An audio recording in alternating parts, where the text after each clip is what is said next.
इस देश को बर्बाद करने का सबसे ज्यादा श्रेय इसी को अदालत को जाएगा। केजरीवाल हाँ, सबसे ज्यादा, सबसे बेईमान, सबसे झूठा, सबसे भ्रष्ट आदमी है। इसने जितनी अपनी पढ़ाई लिखाई है वो किस ढंग से, कितनी खूबसूरती से भ्रष्टाचार कर सके। इसने क्या किया है कि अगर अनपढ़ होता कोई नेता तो बहुत जल्दी पकड़ा जाता। इसने अपनी होशियारी इसमें लगाई है कि छोटे चमचे पकड़े गए, सबसे ज्यादा इसी की नंबर आएगा अब जेल का। अच्छा, जब पढ़ा रहेगा तो दिमाग ठीक हो जाएंगे इसके। हाँ। तो आपने इसके पहले स्टेटमेंट देखो ना, तो हम कार लेंगे ना बंगला लेंगे, अब सब कुछ ले बैठा है। हाँ, तो फिर लेकिन अंकल जी आप कह रहे हैं कि इससे झूठा व्यक्ति कोई नहीं है, लेकिन खुद को तो कट्टर ईमानदार कहते थे केजरीवाल।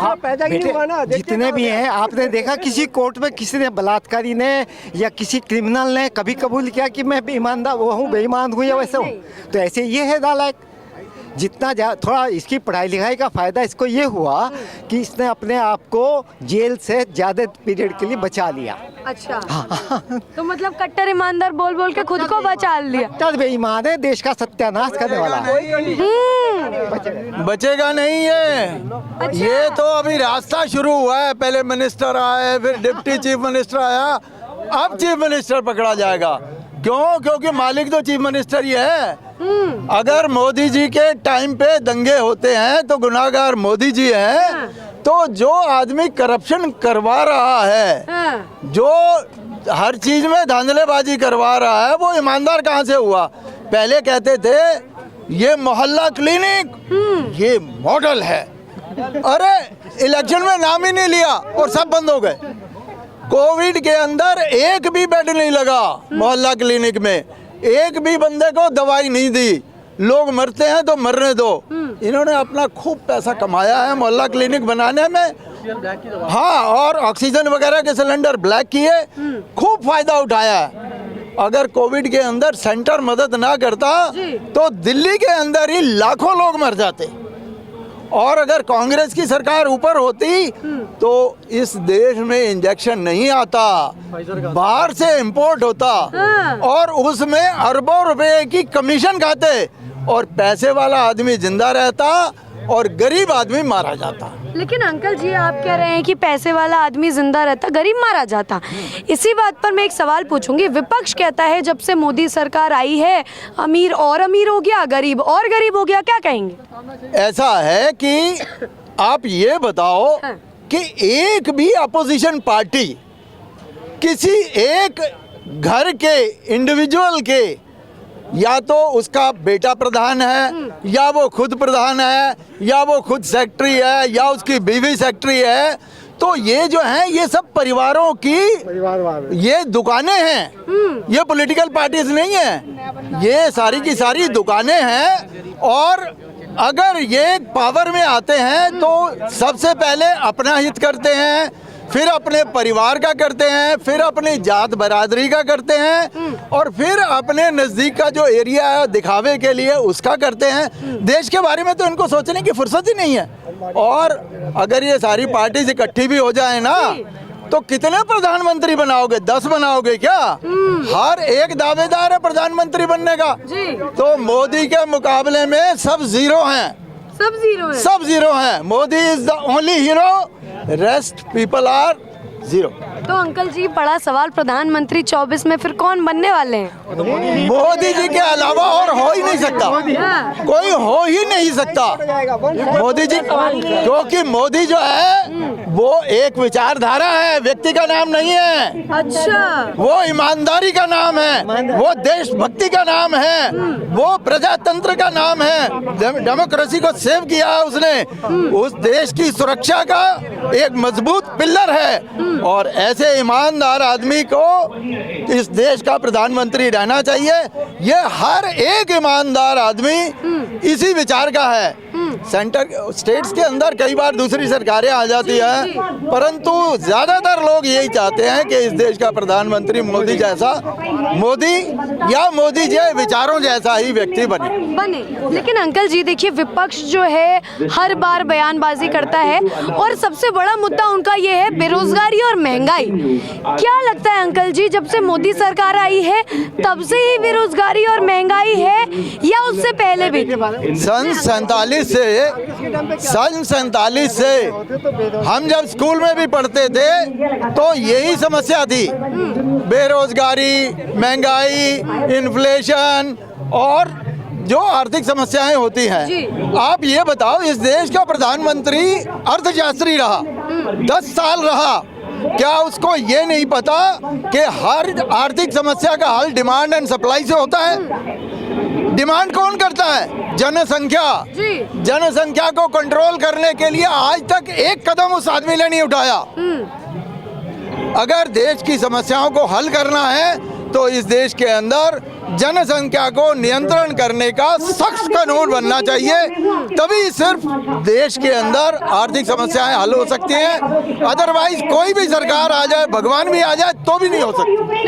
नहीं हो। अंकल जी, आपकी क्या राय है, जिस तरीके से महंगाई और बेरोजगारी का हवाला विपक्ष देता आया है, आप क्या सहमत हैं कि जब से मोदी सरकार आई है तब से ही बेरोजगारी और महंगाई है? उससे पहले सब रोजगार थे, उससे पहले महंगाई नहीं थी। महंगाई और बेरोजगारी ऐसा नहीं हमारे देश में है, हाँ। पूरी दुनिया में है। अगर ये अपोजिशन होता आज पावर में, तो जो स्तर महंगाई का बेरोजगारी का इससे 20 गुना होता। अच्छा, ये देखिए आप, ये तो रिलेटिव टर्म है कि महंगाई है, बेरोजगारी है। जब देश में इतनी भारी जनसंख्या होगी, थोड़ी बहुत ही समस्या। आप पड़ोस का देखिए, क्या श्रीलंका जैसे चीजें वहाँ नहीं महंगाई है बेरोजगारी, पाकिस्तान है वहाँ नहीं है महंगाई बेरोजगारी। क्या वो हालत चाहते हैं आप करना? उन्होंने भी फ्री भी बहुत दी।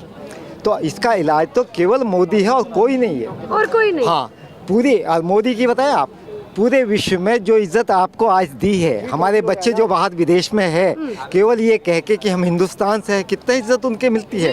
पूरा दुनिया आज यूक्रेन और रूस के युद्ध के लिए केवल मोदी की तरफ देख रहा है। बाइडेन हो, पुतिन हो, शाओपिंग हो, कोई भी है, आज आपको हमारा सीना गर्व से चौड़ा हो जाता है जब हम देखते हैं कि मोदी की इतनी इज्जत है पूरी दुनिया में। एक जमाना था जब हमारा प्रधानमंत्री बाहर जाता था तो अमेरिका के प्रेसिडेंट ने मिलने तक का समय नहीं दिया था, और आज इंतजार करते हैं कि मोदी हमारी तरफ देख ले, इवन बाइडेन तक। तो ये सबसे बड़े गौरव की बात है।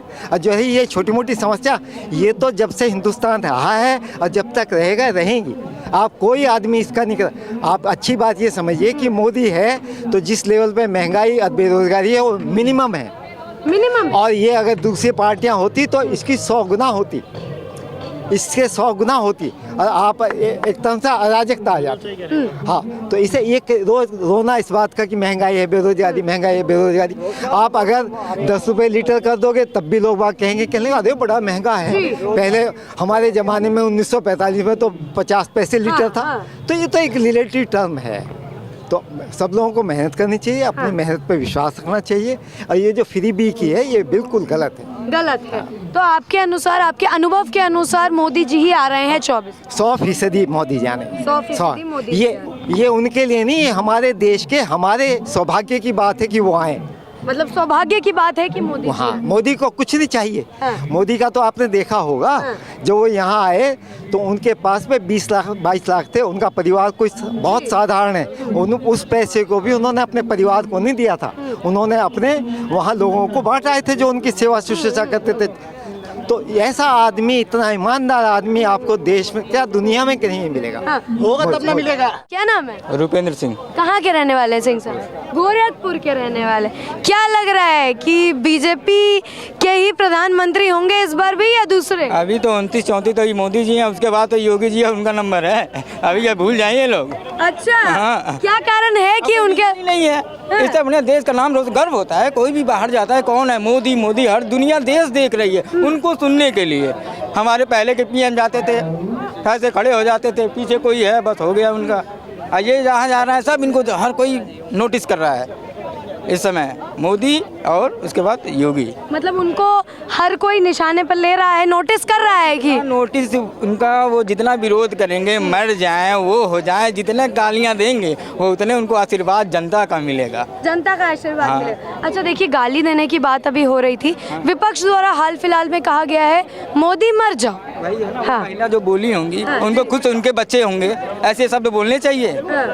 यहाँ ऐसे ऐसे मिलते हैं। ये लोग तो अपना झूठ से पार्टी बना रखे हैं, हर बात झूठ।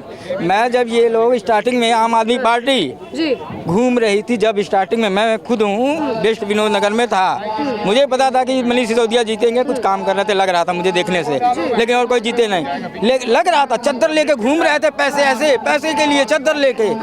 लेकिन मुझे उस समय मैं काम जॉब पे नहीं था, मुझे लगा कि मैं रोजगार रहता, मैं भी अपना पैसा देता। लेकिन मुझे आज ये है कि मैंने वो गलती की नहीं है, या ऐसे इन लोग के धोखे में आया नहीं। हर बात में झूठ, हर बात में दारू। देखिए, एक आदमी पाठशाला की बात करते हैं, पवित्र चीज़, दूसरे हाथ में मधुशाला की बात कर रहे हैं। बेरोजगार होंगे पढ़ लिख के, नहीं काम आएगा तो ये ले भैया दारू ले ले, पी लेना, इस हाथ में है। 18 मंत्रालय थे, किसको पता था अभी तक 18 मंत्रालय उनके पास थे? अभी अब कई लोगों को पता चला होगा कि 18 मंत्रालय, मतलब आम आदमी पार्टी में कोई है ही नहीं, उनको खुद ही लगता है कि कोई है ही नहीं इस लायक। हाँ बताइए, अब 2 लोग को केजरीवाल जी ने 2 लोग को कर रखा है। कोई दिक्कत आई है, 2 लोग जाएंगे, मैं अपने साइन करते नहीं है, मुझे कोई दिक्कत होगी नहीं। इनकम टैक्स ऑफिसर हैं तो सारी चीजें पता ही है। हाँ, आपको दिक्कत नहीं होगी। लेकिन देखिए, विपक्ष द्वारा कहा जाता है कि गरीब जो है और गरीब हो गया मोदी सरकार में, अमीर और अमीर हो गया। हम कह रहे तो 70 साल से 8 साल इतने सालों से गरीब गरीब गरीब, ये तो मुद्दा हमेशा जिंदगी भर, जितनी राजनीति बढ़ेगी, गरीबी और ये आपका महंगाई, बेरोजगारी, ये तो रहेगी ही। ये तो अब हर बेरोजगारी भत्ता है जो लेते होंगे, या किसान का ही ले रहे हैं, कई लोग हैं मतलब करते हैं लेकिन फिर भी ले रहे हैं। अब ऐसे भाई आपका कहीं आपका शो नहीं हो रहा है कि काम कर रहे हैं, इनकम हर कोई कहीं ना कहीं से जुगाड़ कर लेता ही है, जुगाड़ कर लेता है। ठीक है भाई साहब, क्या नाम है? क्या नाम है? गुलाल खेल के आ रहे हैं, क्या नाम है? संजय कुशवाहा। कहाँ के रहने वाले कुशवाहा जी? मध्य प्रदेश। मध्य प्रदेश के रहने वाले हैं, क्या बात है। एमपी वालों का समर्थन किसके साथ है? प्रधानमंत्री किसको देखना चाह रहे हैं? प्रधानमंत्री अभी तो मोदी जी हैं। नहीं, अभी तो मोदी जी हैं, लेकिन 24 में फिर चुनाव होंगे, मोदी जी के अगेंस्ट में और लोग आना चाह रहे हैं। मतलब प्रधानमंत्री का चेहरा क्या लग रहा है, कौन बनेंगे आपके अनुसार? कुछ भी हो, मोदी जी मतलब पहले की सरकारों से बेटर है। मतलब 100% तो कोई नहीं होता, बट बेटर है। कोई भी चीज़ परफेक्ट नहीं होती, कोई पार्टी अपने लिए काम नहीं करती है। सबसे पहले तो अपना समर्थन देखेंगे, अपना फ़ायदा सब देखेंगे, फिर उसके बाद पब्लिक आती है। एज कम्पेयर टू पहले की जो पार्टियाँ थी, उससे थोड़ा सा विकास के मामले में बेटर है। 10% 20% बेटर है, 100% बेटर नहीं है। 10% 20% बेटर है, तो लग रहा है कि ये 10-20% तीसरी बार भी उनको प्रधानमंत्री बनवा देगा। लेट्स सी 2024 सही बाकी है। लेट्स सी 2024 बाकी है जी। अभी देखिए, ये लोग दिल्ली में शिक्षा की और अस्पताल की, स्वास्थ्य की बात करते हैं। कितने अस्पताल बने हैं, कितने खुले, रेनोवेशन किया हो उसमें जो किया हो।